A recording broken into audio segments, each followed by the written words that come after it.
High everyone welcome to Divorners world. आज के एक नतून भिडियो नहीं तुम्हारे सामने चले एसेছি। आज के जाबो मेलाय। मेला बोलते हमारे फाराक्काते शीतकाले एक बिराट मेला है, प्राय एक मास धरे चले सेई मेलाटा। तो जाচ্ছি যাবো করে देखो যাওয়াই হয়ে উঠছিল না, তো আজকে যাব। এই শাড়িটা পরে নিয়েছি, এটা একটা হ্যান্ডলুম শাড়ি।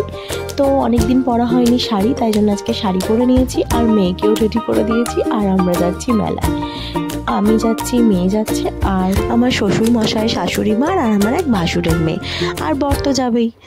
তো চলো যাওয়া যাক এবার মেলায়।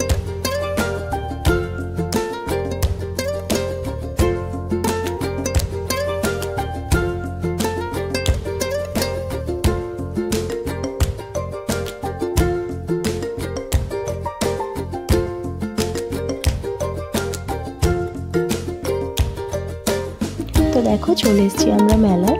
বেশ ভালো লাগছিল জানো তো, কারণ অনেক দিন পর এরকম একটা মেলায় গেলাম, যাওয়াই হয়ে ওঠে না কাজের চাপে।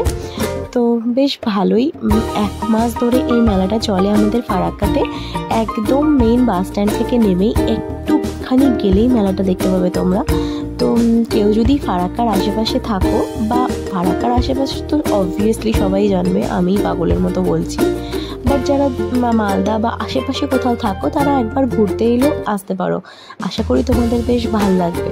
মানে শুধু এখানটাতে শুধু মানে খাওয়া দাওয়ার দোকান বা এই নর্মাল কেনাকাটির দোকান, খেলনা বাচ্চাদের, শুধু তাই নয়, এখানে যেন বিশাল বড় কাঠের মেলাও বসে।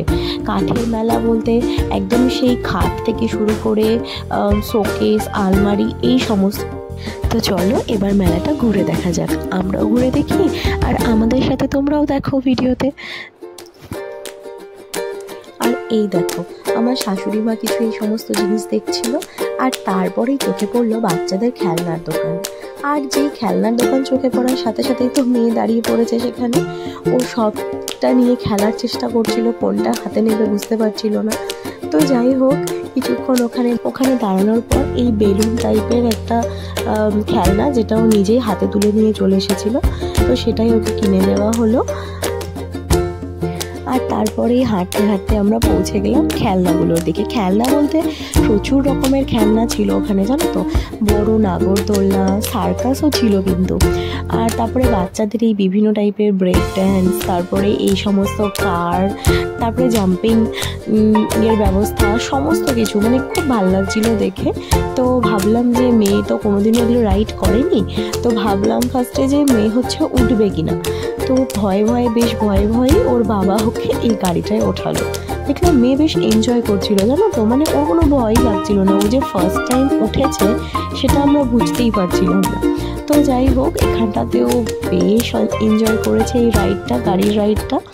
তো তারপর আমরা চলে গেলাম কাঠের মেলার দিকটায়। সেই তোমাদের বললাম একটু আগে, এখানে বিশাল বড় কাঠের মেলাটাও বসে। দেখো কি সুন্দর সুন্দর ডিজাইনের কাঠ। আর জানো তো, এই যে এখানকার কাঠের দোকানগুলোর সবগুলোই এসেছে দক্ষিণ দিনাজপুর থেকে, দক্ষিণ দিনাজপুরের গঙ্গারামপুর থেকে সব দোকানগুলো এসেছে। এখানে ফোন নাম্বারও আছে, তোমরা চাইলে সেখানকার দোকান থেকেও কিনতে পারো। এখানে তো প্রচুর বিক্রি হয় এই কাঠগুলো, মানে ভালো ভালো আকাশমণি, সেগুন, সমস্ত কাঠেরই এখানে কাঠ পাওয়া যায়। তো ব্যাস এই কাঠের মেলাটা ঘুরে, আর মেয়ে বায়না বেলুন, মেয়ে আর আমার সেই ভাসুরের মেয়ে, ওরা দুজনে দুটো বেলুন কিনলো। বেলুন টেলুন কিনে আমরা ব্যাস মেলা থেকে ফিরে এলাম। আমাদের এইভাবে মেলাটা খুব সুন্দরভাবে ঘোরা হলো। তোমাদের কেমন লাগলো জানিও কিন্তু। আর হ্যাঁ, যদি পারো একবার ঘুরে যেও মেলাটায়, বেশ ভালো লাগবে।